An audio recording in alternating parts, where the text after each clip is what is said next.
سورۃ فاتحہ 40 بار پڑھے یا ایک بار پڑھے، اول آخر 3 دفعہ درود پاک کے ساتھ۔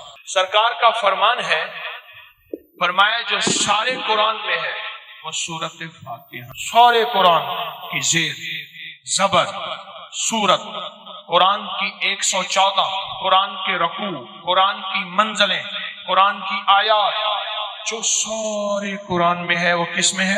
اور جاؤ جو ساری سورۃ فاتحہ میں ہے وہ ایاک نعبد و ایاک نستعین۔ اور ایاک نعبد و ایاک نستعین کا معنی کیا ہے؟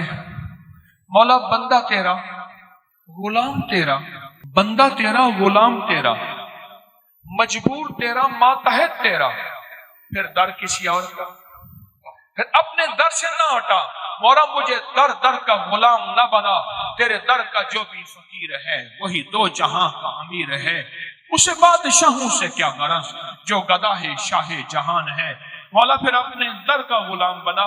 ایاک نعبد، آپ نے ایک بار سورۃ فاتحہ پڑھیں، صبح جب بھی اٹھے سورۃ فاتحہ پڑھ لیں۔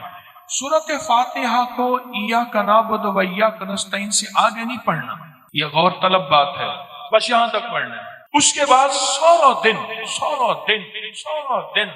وضو بے وضو، لمحہ با لمحہ، ساتھ با ساتھ، ہر حالت میں ایاک نعبد و ایاک نستعین کو دہرانا ہے، پڑھنا ہے۔ اپنے مقصد، اپنی مشکل، اپنی پریشانی، اپنی ناکامی، حالات کی سختیاں، تلخیاں، کوئی بھی زندگی کا مسئلہ ہے، آپ نے ایاک نعبد و ایاک نستعین کو پڑھنا بھی ہے، دہرانا بھی ہے اور کرنا بھی ہے۔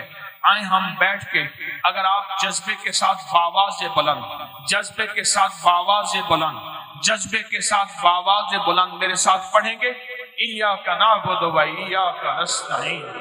سخی کے دروازوں میں ایک دفعہ کھٹکھٹائیں، نہ کھولے، پھر کھٹکھٹائیں، نہ کھولے، پھر آخر کار سخی کہے گا دیکھو تو صحیح کون مجبور بے بس ہے جو بار بار میرا دروازہ کھٹکھٹا رہا ہے۔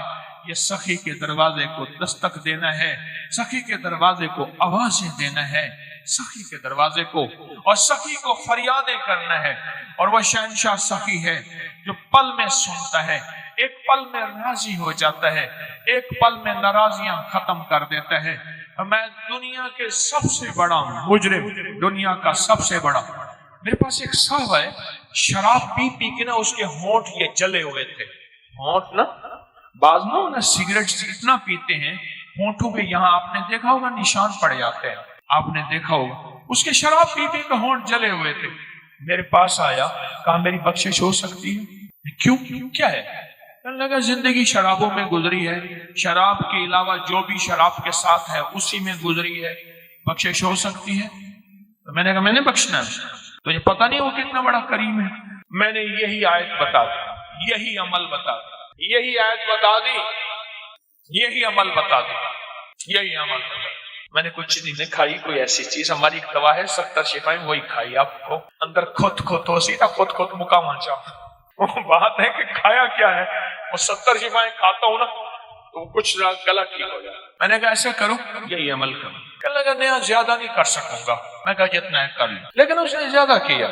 قدرت کا نظام دیکھیں، کچھ عرصے بعد بیمار ہو گیا۔ اس وقت جب میرے پاس آیا تھا وہ 70 سے آگے بہت سارا نکل گیا تھا، بابا تھا، اپنے علاقے کا بڑا چودھری تھا، بہت بڑا چودھری تھا، قوم کا جٹ تھا، چودھری تھا، بڑا دبنگ آدمی تھا، بندوں کو سیدھا کروا دیتا تھا وغیرہ وغیرہ۔ بیمار ہو گیا، نشتر ہسپتال ملتان میں لے گئے، کئی دن وہاں داخل رہا اور یہ وظیفہ نہ چھوڑا۔ کہنے لگا مجھے مسجد میں لے چلے، میرا دل کہتا ہے مجھے مسجد میں لے چلے۔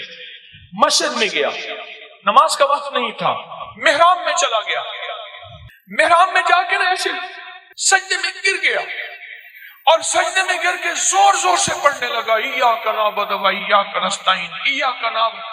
پھر اس کی آواز آہستہ آہستہ کم ہو گئی اور کچھ دیر کے بعد آواز ختم ہو گئی۔ دیکھا تو اللہ کی امانت اللہ کے پاس چلی گئی۔